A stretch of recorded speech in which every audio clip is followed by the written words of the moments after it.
Welcome back. Boss Up Mr. Key, the real estate edition. This is the real estate edition when we take a break from talking to entrepreneurs and we talk directly to homeowners, investors, anything related to your real estate questions and needs. I just wanted to expand. So today I want to talk about HOAs, Wes. HOAs, POAs, Homeowners Associations, property owner associations, private, managed by major corporations, you have it. The HOAs are typically property managers of the neighborhood. They collect a fee from you, and part of what they do is they regulate the rules. They take care of the common areas. They take care of any amenities, the pool, the office. They take care of the facilities as far as the gym, whatever you have on that property that's for the residents. The HOA or POA helps maintenance that, maintain that, and make sure they keep the property values up in the neighborhood. That's what they're supposed to do. One of the things I want people to understand before you buy a neighborhood, make sure you look at, and let me just make sure I'm quoting this right, the covenants, conditions, and restrictions. It's usually a document that these neighborhoods have that'll let you know what is allowed and what isn't allowed in that community. If you drive a big red truck and there's no big red trucks allowed, I think you should read that. Even when you buy a resale home, it's important. There's actually a part of the contract that you can look at, and it says the potential homeowner or the buyer, you get a time frame where you can receive the covenants, conditions, and restriction documents and see if this neighborhood is a fit. So in that contract, it'll tell you you get X amount of days to receive it. Then after you receive it, you have X amount of days to review it and determine if you want to back out of that contract and get your earnest money back. So this is a big deal. You want to make sure before you buy into the neighborhood, you understand the rules and regulations of the HOA or POA in that area. Now, if you find a neighborhood without it, a lot of older ones, that's great too. Hey, I don't want to be constricted. I may consider myself an anti-authoritarian sometimes, and it's I don't want to follow those rules. But sometimes they're in place again to keep the value up. I live in a neighborhood now that basically it's a niche neighborhood where there's only about 40 homes and they're fairly new. And so there was an HOA in place. And the HOAs, some HOAs are HOA mafias. That's the mafia family, Hoffa, or whatever. The H stands for something. And they just collect money. They extort the residents and not give them a lot in return. Well, I was in a neighborhood where the initial builder had an HOA mafia. He had his son in charge and his son's cronies. And they terrorized the neighborhood. But there was a clause in the neighborhood that once we had about 90 to 95% occupancy from homeowners, once the homes are built out and people bought in, that we are the people, we got control of the HOA. So now we have meetings. And so we found out that there was a deficit of X amount of dollars. I won't tell you the neighborhood or the community, but there was a deficit in our HOA and we couldn't take care of our landscaping expenses and things like that. So, and when there's stuff like that, then you need a special assessment to raise the HOA fees. You may have to make an extra payment on top of the raised HOA fees so that everything can be functioning up to par. And then at that point, we had to hire our own vendors to take care of the community, take care of the pool, etc. So I say all that to say that, these things come in different shapes, sizes. I just wanted to share my story with the HOA that just went up. But, condominiums, they have high HOA fees because they take care of a lot. But just because you have a high HOA fee, it doesn't mean that, this neighborhood, that's the HOA mafia that Andre Key was talking about. Why are they collecting $300 a month? But sometimes that money can cover trash, some water, utilities, sometimes cable. You want to make sure because I figure if the HOA is going to cut and water your grass and they're going to like cover water expenses, then you look at, okay, if I lived in a different place where I control that cost, would I get it cheaper? Like, would it just be a wash? So, so I'll pay the HOA. But you need to hold the HOA accountable as well. You need to go to the meetings. You need to file a complaint. You need to talk to your neighbors and find out, hey, are you having these same issues with this bullshit HOA? Yeah, me too. Like, let's rally and let's it's strength in numbers. Where I come from is always strength in numbers. So get together, build a bond, and let's crush this HOA. Sometimes POAs have meetings or HOAs have meetings where everybody plays a part. They just have a major company managing it, but the people's voice are what controls it. You can have the HOA where it's taking snapshots of weed infested grass that your neighbor hasn't cut, or your neighbor has like a car in the backyard and they're changing an engine.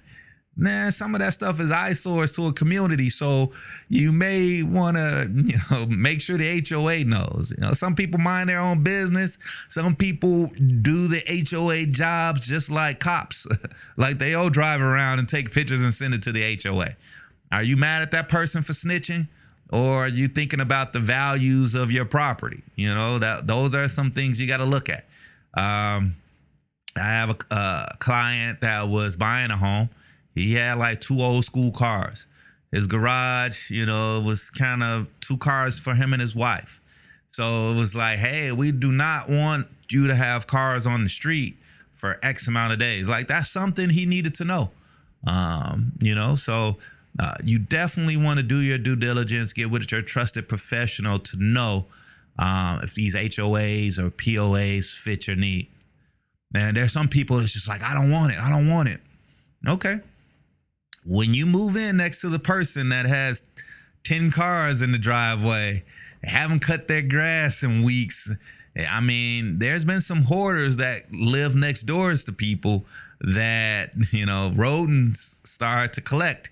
And when rodents spread and grow, like they grow really fast. So again, some people like that freedom, but just know what you're getting, because now there's no rules and regulations.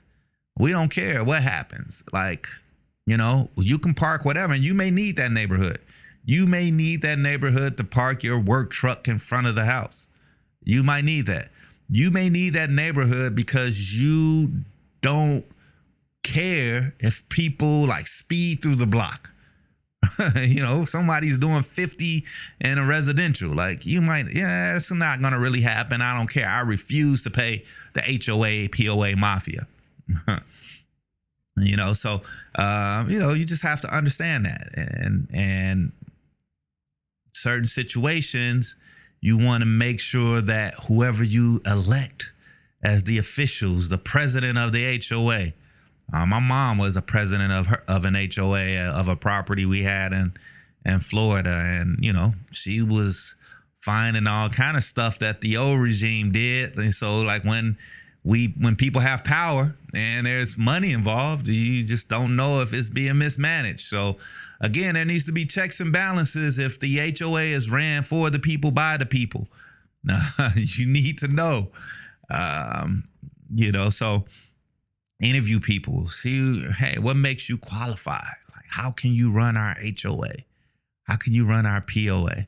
Then let's talk about some areas where it's like 2-acre lots.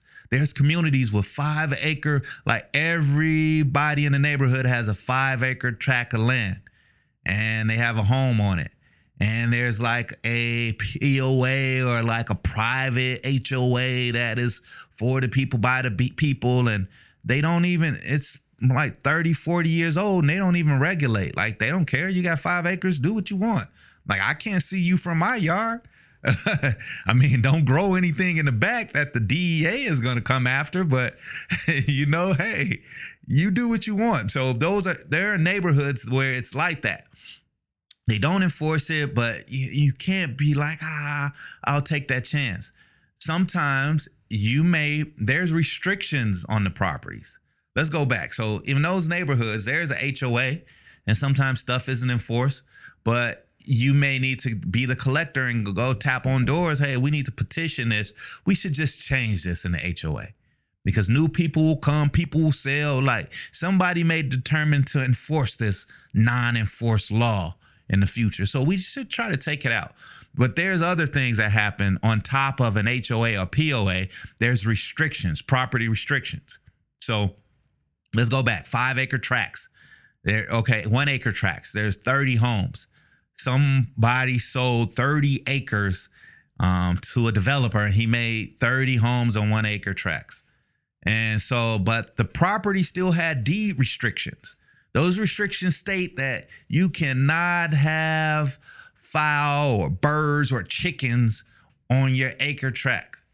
And you may get a few people that, yeah, that's good. But as the relationship changes, the dynamic and the demographic changes, people may say, hey, man, I bought like these acres. I always wanted chickens. Why?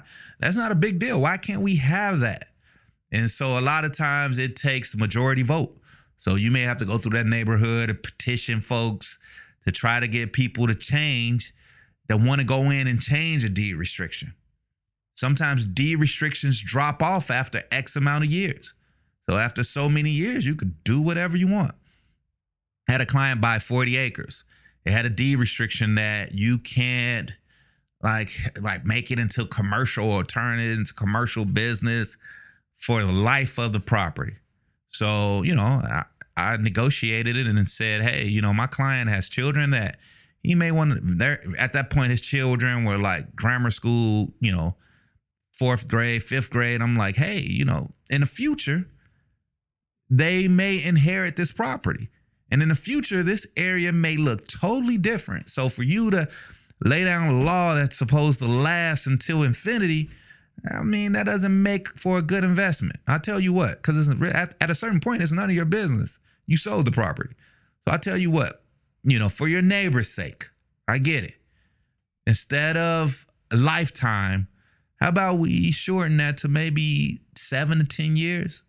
And 7 to 10 years, if he still owns the property, like that restriction drops off. So there's different things, like even past the HOA, there's those restrictions on your deed that you need to know about. And you get that as well in the contract, received at a certain time during the contract. You have so many days to review it per the contract. And if it doesn't work for you, you can back out of the contract and get your earnest money back. So again, those are some things that you need to dive into. The HOA and POAs, watch out for those communities where there's a true HOA mafia. You can see, what, you want to charge $125 a month for a single family home, and like I see weeds in the grass. I see like the pool is always shut down for repair. Nah, you all aren't doing shit. Like that's straight extortion. But, again, I don't want to speak down on those because, again, they can bring value to a neighborhood. They can bring quality amenities, and they can make sure that your neighbor isn't selling drugs next door, So I did initially talk about HOAs and POAs in this episode, but also I want to make sure that you understand that deed restrictions are also things that could put a covenant or a rule or regulation on a piece of property that you buy. So it's just not HOAs and POAs. There's deed restrictions and the time frames in which they stay in.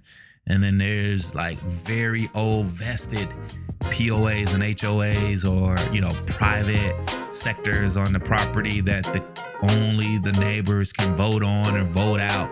Be involved and understand those things before you invest. And that's my word of the day.